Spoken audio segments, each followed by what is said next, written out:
Hello and welcome back to the channel on our continuing voyage to become better blues players. My name's Mark, and in this video we're going to look at 11 licks to play over a minor 12 bar blues, this time in the key of G. So the way the video is going to work, you're going to see me play an example solo where I use all 11 licks so you can hear them in context, and then we'll come back on the other side and I'll pull them apart, show you how to play them one by one with tab on screen as well. So here's the solo.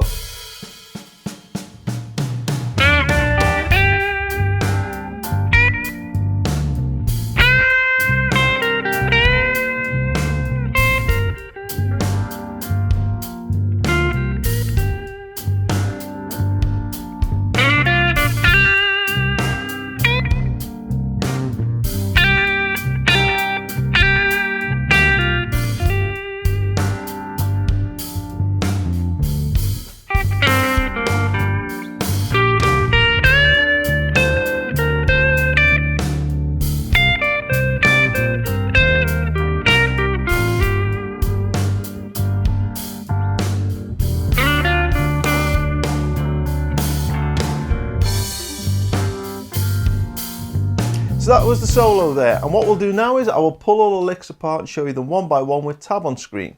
But before I do, I wanted to quickly say that this video is dedicated to Terry Palmer, who was one of my long-standing Patreon supporters, one of my first ever Patreons, and he sadly passed away over New Year due to COVID.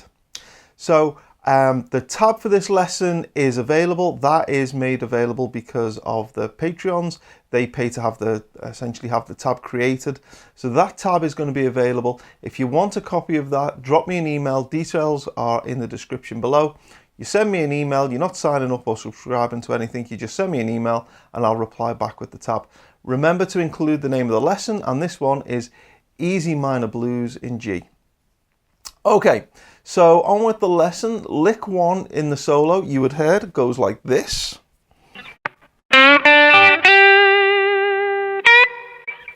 Okay, nice easy intro. Tricky thing about this is the timing, because it starts on beat 4 of the preceding bar.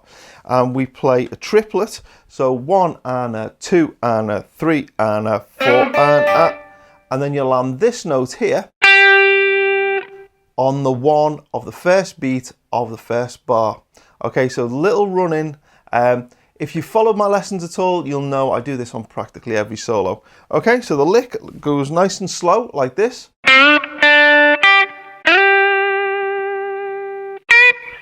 And the important thing is that those 3 notes, they come in on the preceding bar. They're a triplet on the 4, so you go 4 and then you have to land this note here on the 1. Okay, and if you've been following my lessons, you'll know that I call that a dirty bend, that last little note up there. We're starting on the minor 3rd, which is, where are we? We are fret 6 of the top E string and just pushing it out of tune. Literally just pushing it out of tune, pushing it slightly sharp as we kill the note off. Okay, so that was lick 1. Lick 2 then goes like this. Okay, and I'll do that nice and slow.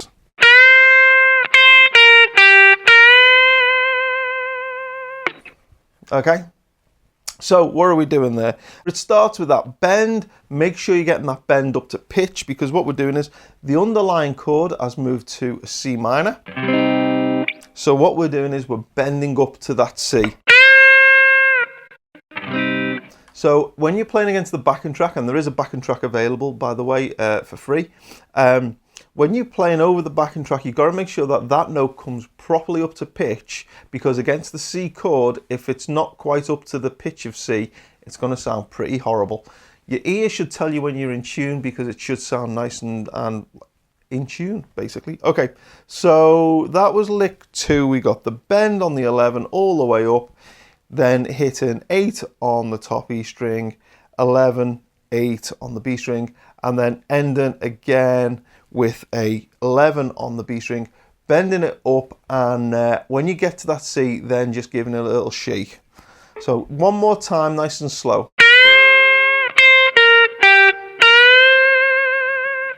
Lick 3 now will go like this. and I'll do it nice and slow.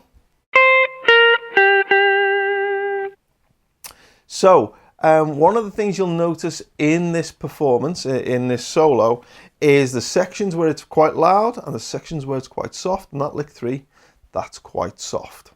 Okay, lick 4 now then goes like this. And again, it's one of those soft, quieter licks. I'll do it again nice and slow. You'll notice all the time, a lot of these licks, they are playing around with, where are we now? Fret 8 of the B string. That's because that's the note of G, that's the root note. We're in the key of G, so the note of G is the one we're going to emphasize the most because, as I keep saying, it's the one that sounds most in tune. But if we only ever played that note, it's going to sound pretty boring. So we kind of dance around it, but coming back to resolve because that's our note that sounds nice and in tune. Okay, so where was it? That was lick 4. One more time, nice and slow. And again, it's got that dirty bend on the 11. Okay, so lick 5 goes like this.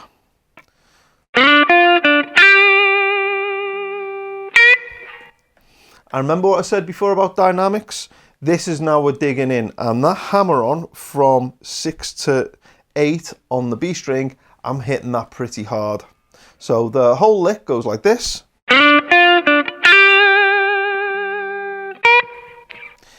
Okay, so I'll do that again. Lick 5, nice and slow.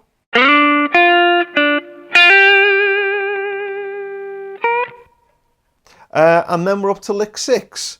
Now, lick 6, actually quite easy, but it goes like this.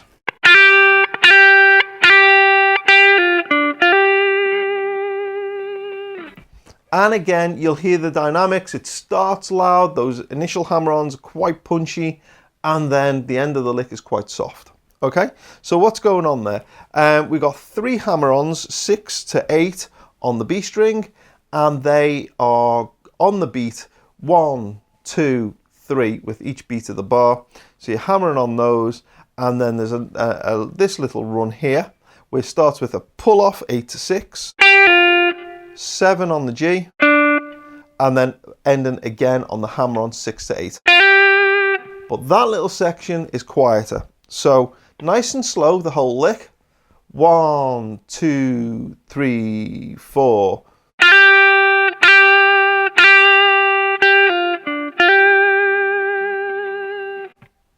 Okay, and that's lick 6. That was over the C minor chord and ending over the G minor chord. You'll notice with a bunch of these licks, I'm not just going, okay, wait for the bar to change, here's the G minor chord, play a G minor lick. Now wait for the chord change, here's C minor, now play a C minor lick. I'm trying to play as much as I can kind of across those. So when I put this solo together, I was trying to play across those chord changes. Start on one chord, end on another. So that's why the licks kind of go across them. I hope that's coming through in what you're hearing. Okay, that was lick 6. Lick 7 now goes like this. Okay, nice and slow.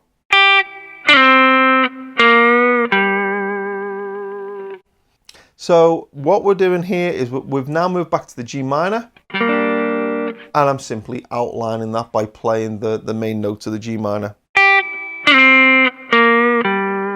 Okay, so the tricky thing about this one, I guess, is that we start on a top E string, but then we jump over a string, we're coming down to the G string, starting at, where are we, 7th fret, sliding back to 5. So we're not holding the 7 and sliding it back, we're not doing this.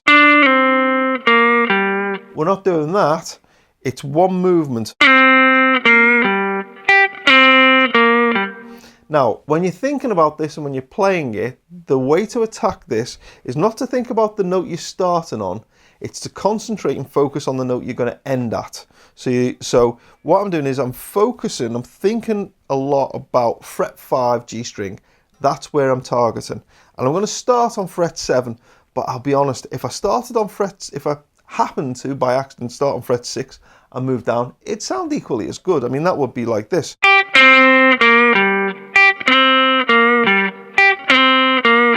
which doesn't sound bad at all. It just hasn't got quite as much of a dramatic slide.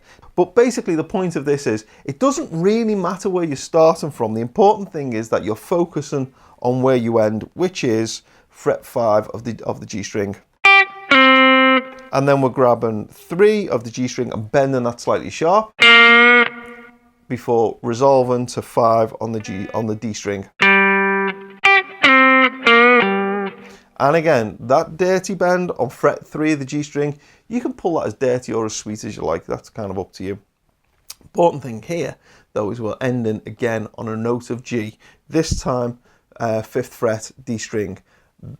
And again, why are we ending on G? Because we're playing in the key of G, so that's the note that's going to sound nicest. Okay, so our chord progression is now moving up to this chord. And then it's going to come down to a C. And then it's going to come back to a G. So we're now going to play over that little phrase, and what we're going to do is we're going to move to play over the D chord, the D7. So we start with a little preceding bar. Now what we're going to do is we're going to jump right up here to box position 4 now, and the lick goes like this.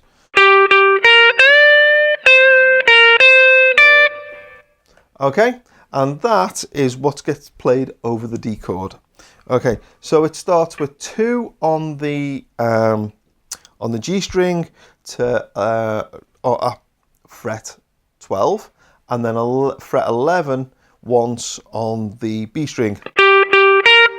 Okay, and that's all in the preceding bar. And then when we change chord to the D7, we hit this. What we're going to do is we're going to take 13 on the B string and bend that up a whole tone, which should bring it up to the pitch of the D. So the underlying chord has changed to a D. What we're going to do is we're going to target hitting that D.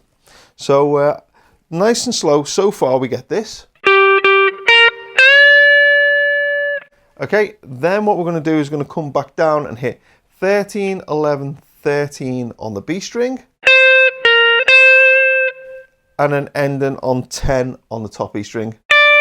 So the whole thing, nice and slow, goes like this.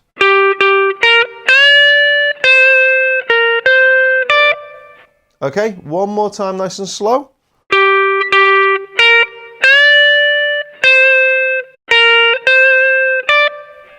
Okay, and up to speed. Okay, and now where are we? Lick 9. Lick 9 goes like this.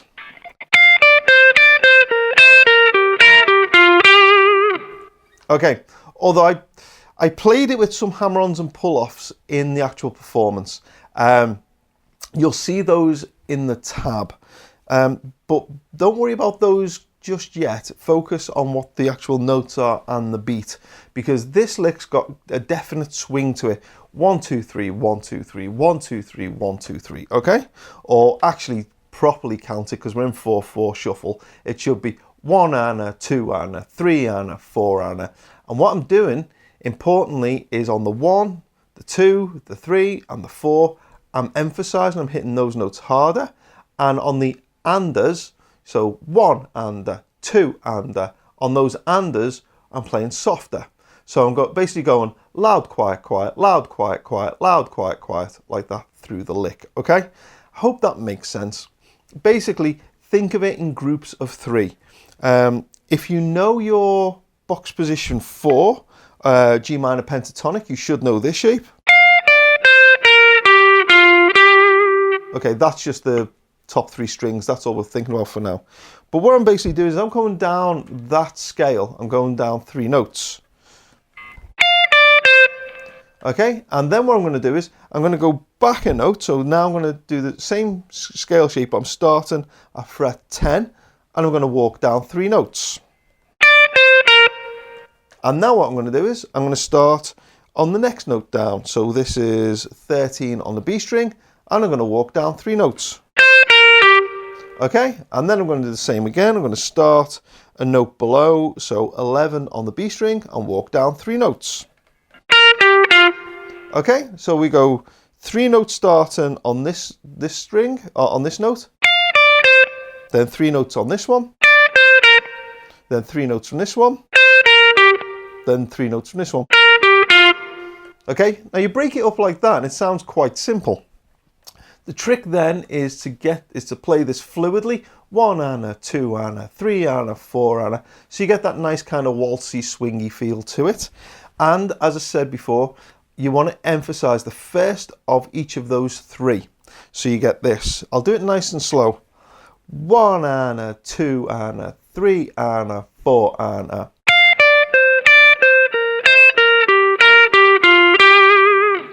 Okay, so that's the pattern, that's the basic lick that I'm playing. And you can see the tab for the, if you're not sure the actual fingerings, if you're not familiar with box position 4 of the minor pentatonic. But that's all it is. It's quite a simple idea, but it sounds nice because it's got this swing thing going on. Now, in the performance, because I'm basically lazy with my picking, sometimes some of those notes I won't bother picking and I'll pull them off, or I might hammer them on instead. Every time I play this lick and this type of lick, I play it slightly different because different notes I will hammer on or pull off, just dependent on what my fingers do at the time. And I'll be honest, I'm not really thinking about those things. So we've moved from the D7, which was lick 8. Then we've played that little waltzy, swingy triplet lick over the C minor chord, and now we're coming back to the G minor chord, to the D7 chord. Okay, so that lick 9 ends as the bar changes to the G minor, and then we get, as we're moving to the D7, actually over the D7 chord, we play this. Really, really easy little lick. What we're doing is we're sliding into 7 on the G string, hitting 6 on the B string, and then 7 again on the G string twice. And the reason we're targeting this note is because that's a D, and the underlying chord progression has gone to a D. If you look at the backing track, it actually has the chord progression on screen, so you can see what the chords are. Okay, and then lick 11, now the final lick. What we're doing is we're playing over the end of the D7 chord and we're about to come back to the G minor chord. So this is the 12th bar and we're about to start again at bar 1. So we play this little lick here. And the important thing with this is that last note, we land that as the chord changes to the G, because this note here is a G. So we start by sliding into the D, which is A string 5th fret. We then play 3 on 3 on the D and G respectively before landing 5th fret of the D string, because that's now changed, that's the G note, that would change the G chord underneath. Hope that makes sense. Anyway, it's a really simple little lick and it's just outlining a G minor 7 chord. And key thing with this one, you'll notice in the performance, I'm playing this one really soft. In fact, you can barely hear it in the performance. Again, I wanted to get that dynamics in to have the real difference between those loud licks and those quiet licks. So, nice and slow, it goes like this. And up to speed. And basically you hold it and shake it, and that's all there is to it. Okay, so that was all 11 licks. There is a backing track available. It's a separate track on YouTube. If you look in the description below, you'll find a link to that so that you can go and practice it and play over it yourself. I'd advise you first of all learn the licks and then play along with the performance earlier on in this video. So play along with me. Once you've got that down, the timing's down and everything, then go flip over to the backing track and have a look at that and jam along with that. Play these licks, invent your own licks, etc. Also, the backing track, as I said before, it's got the chord progression on screen so you can see where the chord changes are. The backing track is available as an MP3 to the Patreon supporters as well. If you're not a Patreon supporter, then it's you use the track on YouTube. Okay, so if you're finding that you're getting value from these lessons, if they're helping you, then I would encourage you to look into contributing to keeping the channel going by the PayPal tip jar or by Patreon. Details are available for both of those things below. The tab I have to pay for to have it made, That's paid for by the PayPal and the Patreon support. That's what keeps the channel going. That's what makes things like that available to everybody. I hope you enjoyed this lesson. It's been dedicated to Terry. So take care, and I'll see you next time.